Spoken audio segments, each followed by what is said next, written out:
So, good day everyone. We are the group 7 and our topic is all about internal control system, and I am the first reporting. My name is Giselle P. Esteve. So, first is we have the definition of internal control system. So, internal control system is a structured framework designed to ensure the integrity of financial and accounting information, promote accountability, and prevent fraud. So, internal control system refers to the policies, procedure, and processes implemented within an organization to ensure the accuracy, liability, and integrity of financial and operational information. So that is the internal control system.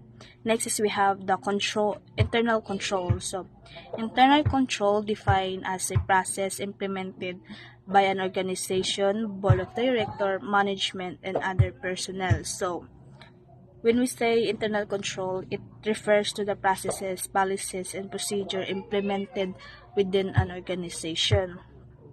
So next is we have the three primary categories of internal control systems. So first we have the effectiveness and efficiency of operations. Second is we have the reliability of financial reporting. And last is we have the compliance with applicable laws and regulations. Now we proceed to the 5 components of internal controls. First, we have the control environment. So, control environment, this sets the organization tone and influence the control consciousness of its personnel. So, control environment refers or represent the overall attitude and awareness of an organization regarding to internal control. It is also the foundation of internal control system. Next is we have the risk assessment. So, organization must identify and analyze relevant risks that could impede achieving their objectives. So, when we say risk assessment, it is the process of identifying, evaluating, and prioritizing the potential risks or threats to an organization.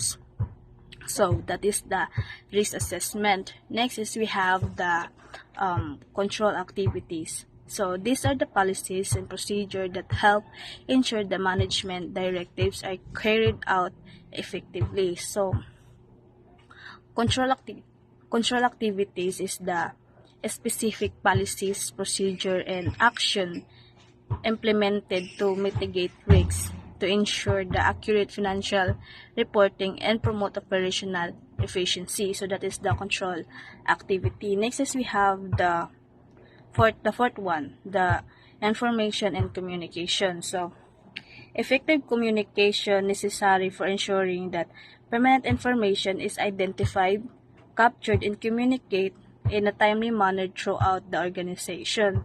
So, information and communication refers to the processes, system, and technologies used to capture, process, disseminate, and exchange information within the organization or between the organization. And the last one is the monitoring. So this involved assessing the quality of internal control, performance over time through ongoing monitoring activities or separate evaluation. So when we say monitoring, it refers to the systematic process of collecting, analyzing, and reporting information to track progress, detect issues, and ensure compliance with the standard or goals. So that is my report all about. Thank you. Good day, sir. I am the reporter of Group 7, and my topic is all about types of internal controls. Internal controls can be categorized into several types based on their nature and purpose. So, first is provincial control. Aim to deter unwanted outcomes before they occur. Access control approval. So, ang preventive controls is this include measures like lock security cameras and access control system to restrict unauthorized physical access to sensitive areas and equipment. And second is detective controls. Focus on identifying errors or irregularities after they have occurred to reconciliation. So, ang detective controls is a hacker gains access to the online store's customers' database, stealing sensitive information like names, address, and credit card details. So, ang detective control is ano siya ang mga like mang hacker sa mga online or like sa business, di makahack sab sila sa labi na kanang mga online seller. So, naiuban na manghack sila para lang makuha nila ang pag like mga online. And last is manual. Wait lang. Manual versus automated controls. Manual control are performed by individuals while automated controls are executed by computer system. So manual is a regularly checking system logs for unusual activity. And manually patching software vulnerabilities, conducting security audits by hand. So ang manual is a pag-check sa system kay basig na yung mga nag-lag or like sa paggamit og computer. Then second is K versus secondary control. So K controls are essential for risk mitigation, whereas secondary control support overall efficiency but are not critical. So ang K versus secondary controls are automotive controls in infection detection system that constantly monitor network traffic. Then firewalls that automatically block authorized access. Then advantage of internal control system. Enhance financial reporting accuracy. Ensure that financial statements are reliable and comply with standard. So, ang enhanced financial reporting accuracy is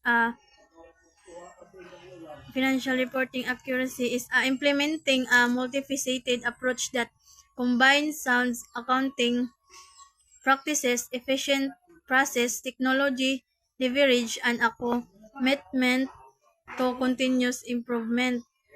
Then, second is proactive risk management.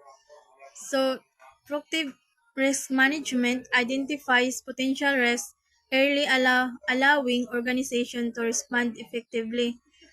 There is example is a retail store anticipated a potential risk of inventory shortage during the holiday season. They proactively develop a risk mitigation plan that includes next is improve operational efficiency. Streamlines process by defining responsibilities, reducing redundancies. So dire is a example is by optimizing your inventory management system, you can reduce unnecessary storage costs and eliminate waste associated with overstocking. Then dire sa asset protection.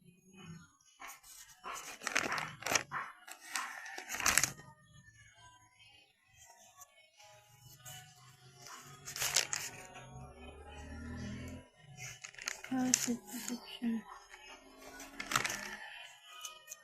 So, asset protection is an essential part of any successful business. By implementing a proactive and comprehensive approach, you can secure your asset, minimize risk, and build a more resilient and profitable organization.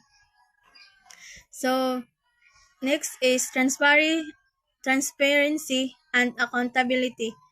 Foster a culture where employees understand the rules within the organization. So diri sa transparency and accountability is makabenefit siya og increased trust, improve decision making, reduce stress, enhance reputation, and greater public good. So next is importance importance of internal control. So, first is risk mitigation. Internal controls are primarily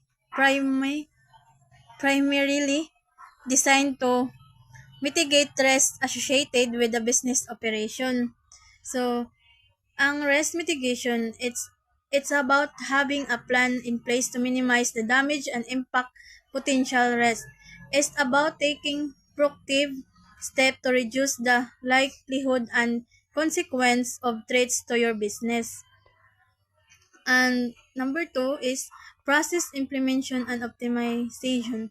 With established internal controls, employees have clear guidelines on the process and procedure they should follow. So there is a process implementation and optimization. Optimization are essential for any organization that wants to improve its performance and achieve its goals by taking. Number three is fraud prevention. Fraud prevention is one of the fundamental rules of internal control is to prevent fraud. So it involves implementing proactive measures that controls to detect and mitigate fraudulent activities. Number four is improve financial reporting. Accurate financial reporting is essential for informed decision making by management and stakeholders. So, ang fraud prevention, it involves implementing improve financial reporting is improving financial is a crucial task for any organization as accurate and timely reports provide vulnerable insight for decision making investor relatives a relation rather and overall business performance. And number five is regulatory compliance. So ang regulatory compliance is the process of the hearing to law, regulation, standard, and other rules set forth by governments and regulatory bodies. It is essential aspect for doing business. So, diri is ano siya ang pag-process sa like kung sa rules sa government, so dapat sundon like sa business. So, number 6, operation efficiency. So, defining clear responsibilities and establishing standardized process internal controls enhance operational efficiency. So, ang operational efficiency is the key to a successful business. It's about getting the most out of your resources, streamlining your process and maximizing your output when your operation are efficient. And the last is transparency and accountability. A robust internal control system fosters transparency with an organization by clearly delineating roles and responsibilities. So, ang transparency and accountability is build trust with stakeholders including customers, investor, employee, and the public. So that's all, sir. Thank you. Good afternoon, sir. I am the last reporter, and I will going to continue the report of Ms. Usen, which is my part is the type of fraud, how to prevent frauds, and the Corrupt Practices Act. So first, let us define what is fraud. Fraud encompasses one range of deceitful practices aimed at securing unfair or unlawful gain. So we already know naman no, halos man sa ato nakabalo what is fraud. This is an intentional deception to obtain an unfair or unlawful advantage. This will often result in financial loss or damages. And also this involves dishonest such as false promises and misinterpretation of facts. So let's move. There are 1, 2, 3, 4, 5, 6, 7, 8, 9, and there are 9 types of fraud, which is the first one is the identity fraud. The identity fraud involves stealing personal information to impersonate someone else, often for financial gain. So when we say identity frauds, this occurs when someone uses your personal info, such as in a company, they will copy your company's name or logo without permission to deceive customers, suppliers, or investors. For example, uh, a scammer creates a fake website of Rosmar products to seek the attention of the customer, since Rosmar products are one of the kanang taas-taas karon og ratings ang kumbaga sikat-sikat karon sa online. So they will copy the products of Rosmar and they will create a product of Rosmar and then ginabaligya nila na. And then kinsa man ang madaot ni nana si Rosmar kay tungod ang iyang product nga ginabaligya is dili quality or naay mga daot like in ana. So ang reputation ni Rosmar ang madaot because they were kana ilang ginakuan ang identity ni Rosmar. The next one is imposter scam. Imposter scam is the scammers pose as trusted figures in government officials relative to manipulative victims into providing money or personal information. So when we say imposter scam, this involves pretending to be a trusted person or a business of a government agency to deceive victims para mag-send og money and to reveal sensitive info. So, ang imposter scams, same ra gyapon siya, murag na sa similarity sa identity fraud because nagapretend lang gyapon ka aning isa ka trusted person or business, isa ka business nga trusted business, and then or isa ka sa government agency nga kumbaga imo ka bitong kinatawan ang dili mismo ikaw murag nga na para maka-gain ka og trust sa ilaha and also to gain money, something like that, or mag-reveal ka sensitive info. For example, yan is kanang sa company ni siya, murag medyo broad siya sa company is mag-pretend ka to be as a Microsoft Tech support representative, like ang example ana niya is like kanang mga false warning about sa malware or virus. Then once i-click nimo na siya, and then iput din nimo dito yung mga personal information nimo, nanadayon diha ang mahak na dayon ang imuhang kanang website or anything sa imuhang company. The next one is the online shopping scams. Ang online shopping scams is fraudsters create fake online stores or listings sell non-existent product leading to financial loss for customers. So when we say online shopping scams, daghan na kaya tayo nabalaan diani, like bisan sa mga Shopee, sa TikTok, or anything nga kanang mga apps nga nagapamaligya like ni ana. So something like kanang mag-create kag ang mga scammers ani is mag-create og online stores like nga ana, tapos magbutang sila mga product din ha nga wala nag-exist nga ang maka-order di ana syempre walay ma-receive, tapos nakabayad na ka, kaya na uban nakabayad na through GCash, nga na ba. Pero napoy uban nga COD COD siya, cash on delivery, like yung ana. So, bisan pag cash on delivery na siya, kay dili ba nimo makita unsay sulod. So, lesser na nimo makita, nakawala ng rider, wala na ang nakabayad na ka. Mana siya giingon ng online shopping scam since online man siya. So, investment scams.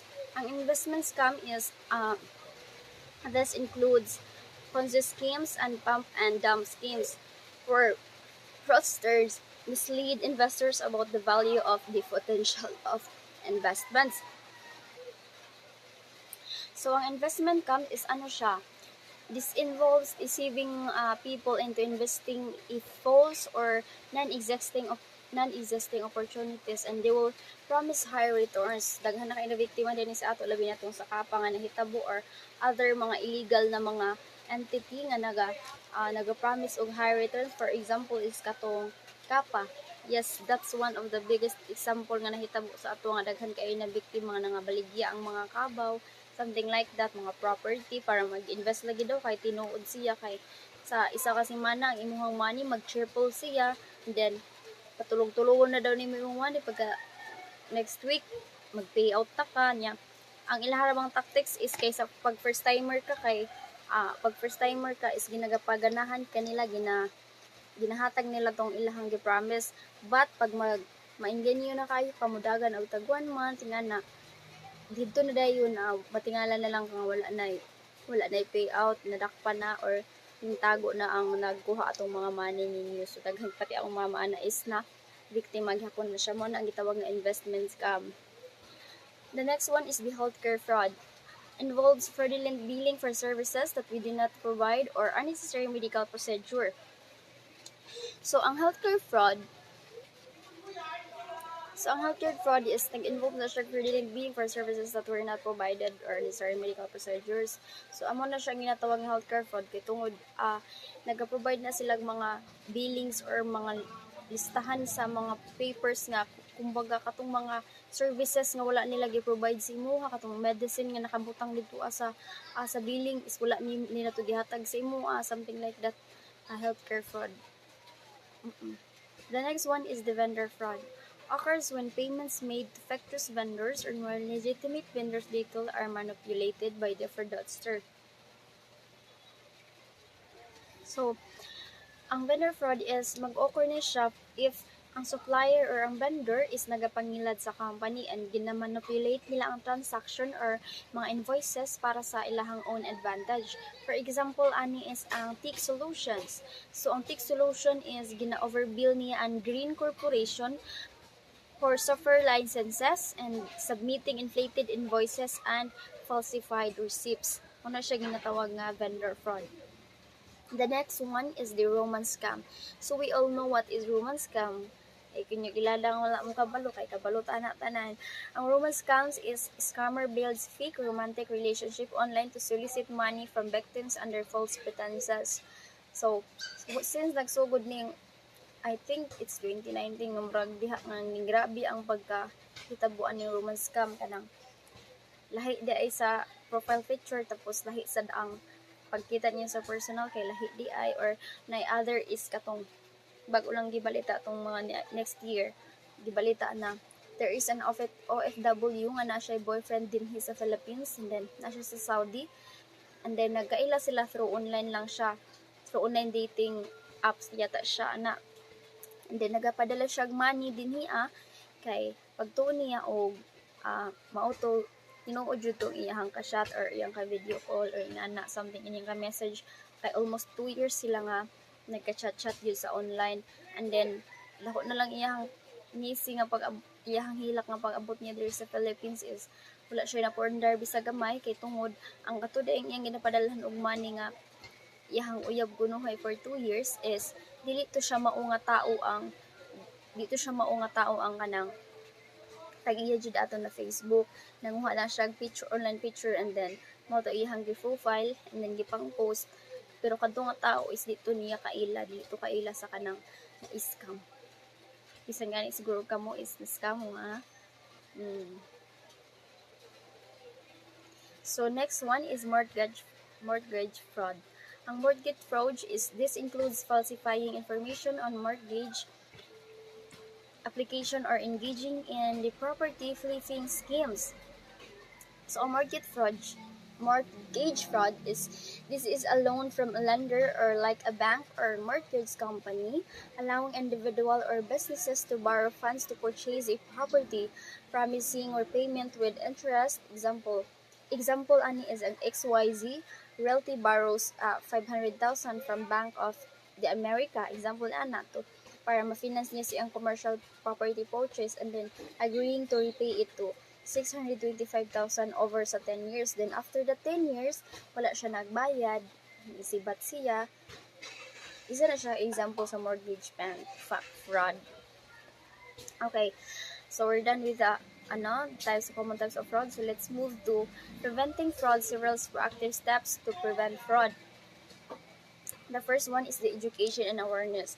Regular training sessions on recognizing and reporting fraud can empower employees and customers. So when we say education and awareness, dapat inside sa inyong company or inside sa inyong organization na ani siya perni awareness sa inyong mga employees na something like dapat siguro dapat every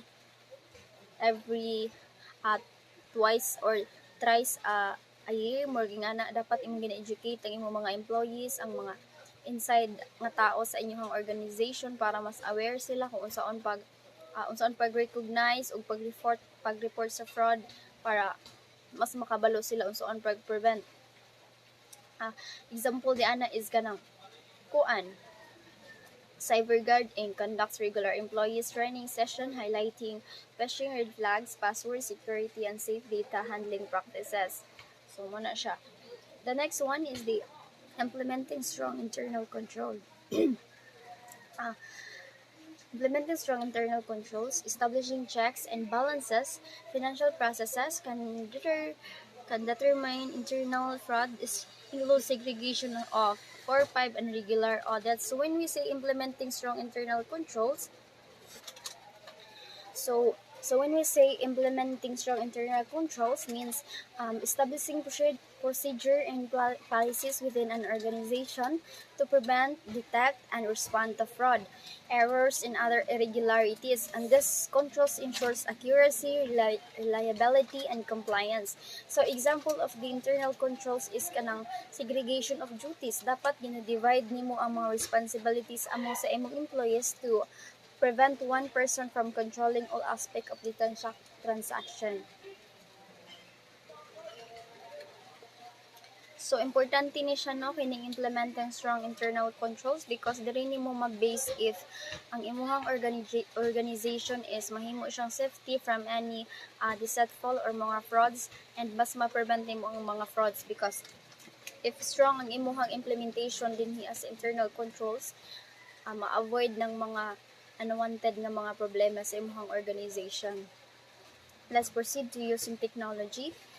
Using technology is employing advanced security measures such as encryption, multi-factor authentication, and secure payment gateways can protect sensitive information. Okay, from the word itself, using technology for fraud is prevention. This involves leveraging digital tools and systems to detect, prevent, and investigate those mga fraudulent activities. Example, aning mga common technologies nga need siya to prevent those frauds is para dili ma-manipulate ang inyong website or inyong organization is kaning artificial intelligence or AI siya ang nag-analyze sa pattern nga para ma-identify ang mga suspicious nga mga transactions. The second one is the machine learning or ML. Kini siya ang mag-adapt or mag-emerge sa mga threats. And the third one is kini is sa ato ang mas ikadrato which is the encryption. Kini siya ang nag-protect sa sensitive data, and the biometric is the last one, or the biometric authentication is siya ang naga-secure sa access nga dapat dili ma-access bisan kinsa ang inyong website or inyong organization. So need ni siya manghimo kag dapat ang imong technology is advanced and make sure nimo nga kana nga technology is capable siya in protecting your website or your organization para ma-secure ang imong company, ma-secure ang mga sensitive data nga naa sulod ana nga website sa imong company or mismo sa imong organization. Nga na siya. So the next one is the monitoring and reporting mechanism. Creating anonymous reporting channel for employees and customers can encourage whistleblowing of suspicious activity. When you say monitoring and reporting mechanism, diha ni mahitabo ang kanang every day or maybe once at thrice a month naga-monitor ka and naga-report ka kung unsay mga possible nga mahitabo sa imong organization. And also ang monitoring and reporting mechanism for fraud is nag-involve ni siya og kanang tracking suspicious activities and reporting incidents to prevent further damage. So, from the word here is nag-involve siya tracking suspicious activities, gina-track niya itong mga suspicious activities, and gina-report tong mga dapat sa sulod, gina-report ang mga incidents para ma-prevent na siya o dili na mas mudako pa ang kanang incident ang wala siya. So there are key components of that monitoring and reporting mechanism, which is internal reporting and employees whistleblowing policies, as well sa external reporting is regulatory body or notifications nga na siya. So the next one is the regular reviews and audits. When we say regular reviews and audits, this conducting a periodic reviews of financial statement and operational processes to identify anomalies early. So, from the word here na regular reviews and audits, you should conduct a periodic reviews sa mga financial statement and mga operational processes para ma-identify nimo diha dayo na ang what is mga anomalies nga nahitabo din na sa sulod sa inyong organization or sa inyong company, para that anomalies is maano siya ma-prevent siya or dili na mas mudako pa ang damage di ana, para dayon mangitaan dayon na siya og kumbaga isa gitawag diyan mapangitaan siya og pamaagi para mawala na siya. Okay, we're done with that. So let's proceed to the Corrupt Practices Act. The Foreign Corrupt Practices Act, or FCPA, is a US law enacted in 1977 that nag-prohibits siya companies from bribing foreign officials to gain businesses advantage. So ang Foreign Corrupt Practice Act, or FCPA, so ang FCPA is a US-based law enacted na siya atong 1997 nga nagaprohibit or nagabawal sa mga companies from bribing.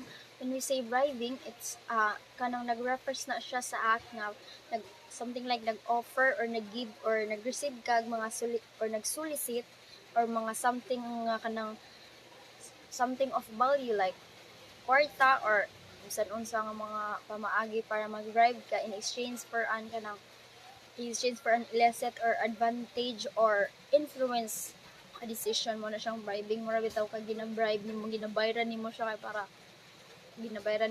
para maka-receive kag something gikan sa iyaha, mura gingana siya. Ngana gyud siya dili na murag. So